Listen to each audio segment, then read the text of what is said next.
Hello everyone. So we are in unit number 2, summarization of data.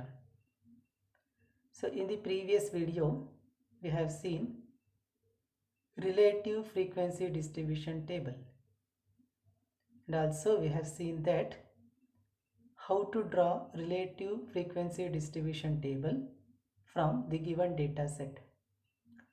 So in this video let us learn about histogram. So first, definition of histogram. It is graphical display of data using vertical bars. So definition is like this: histogram is graphical display of data using vertical bars.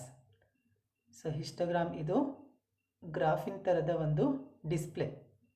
So what is used in histogram? Vertical bars. Using vertical bars, data are displayed here. And you remember one thing, histogram can only be drawn for quantitative data. Histogram cannot be drawn for qualitative data. If the data set contains quantitative data, then histogram can be drawn for that. Remember, quantitative data means it is also called as numerical data. So it contains some numbers. Data is in numerical form. Whereas qualitative data is called as categorical data, and it is in descriptive form. So histogram can only be drawn if the data set contains quantitative data. So in order to draw a histogram, the data should be in organized form.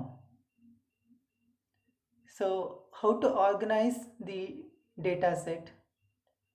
To organize the data set, you need to draw a frequency distribution table for the data set. Data set ಇಂದ ನೀವು frequency distribution table ಅನ್ನು first draw ಮಾಡಬೇಕಾಗುತ್ತೆ. So frequency distribution table draw ಮಾಡಿದ್ರೆ ಅದು organized form ಅಲ್ಲಿ ಬರುತ್ತೆ. So in order to draw histogram, you should first draw frequency distribution table. From the frequency distribution table, you can draw histogram. So let me take one example which I had taken in one of my previous videos. Consider the following marks out of 50 obtained in mathematics by 60 students. So these are the marks scored by 60 students in mathematics subject. See, marks scored by students is numerical data, that is quantitative data. So for this data set, you can draw histogram. So first you need to draw frequency distribution table from this data set, because you need to organize the data.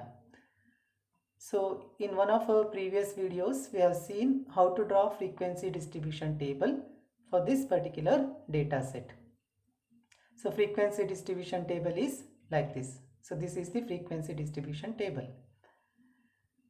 So from this frequency distribution table, you can draw any meaningful inferences. So now let us see how histogram is drawn from this frequency distribution table. So this is the histogram for the frequency distribution table. You can say histogram is a plot of frequency versus group of marks. You can see in that histogram, y-axis represents frequency and x-axis represents groups or groups of marks. So y-axis frequency ಅನ್ನು represent ಮಾಡುತ್ತೆ. ಅಲ್ಲಿ axis ಮೇಲೆ 5, 10, 15, 20, 25 ಅಂತ ಬರೆದಿದೆ. So those are all nothing but frequencies. Similarly, x-axis, it represents marks, groups of marks. So ಅಲ್ಲಿ x-axis ಮೇಲೆ ಏನು ಬರೆದಿದೆ? 10, 20, 30, 40, 50 and 60. So these are marks. So there are vertical bars. You can see vertical bars in the histogram. From the marks 0 to 10, there is one vertical bar. Height of that vertical bar corresponds to frequency in that group. You can see in the frequency distribution table for the group 0 to 10, frequency is 2. So that frequency is represented by height of the bar. Similarly, in the second bar, it is from 10 to 20. Its height is equal to 10, means it represents a frequency 10. Similarly, from 20 to 30, the bar height is 21. It also represents frequency of that particular group. So in this manner, different bars are used to represent frequencies in the histogram. So from this particular histogram, you can draw any meaningful inferences very easily.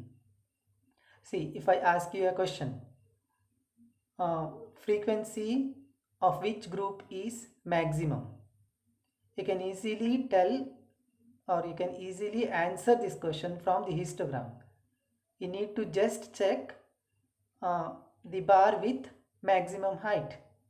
So which is the bar which has maximum height in that histogram? Third bar, that is from 20 to 30. In the group 20 to 30, the height of the bar is maximum. It is equal to 21. So in this manner, you can draw any meaningful inferences very easily. So this is about histogram. So in the next video, let us learn the new topic. Okay, thank you.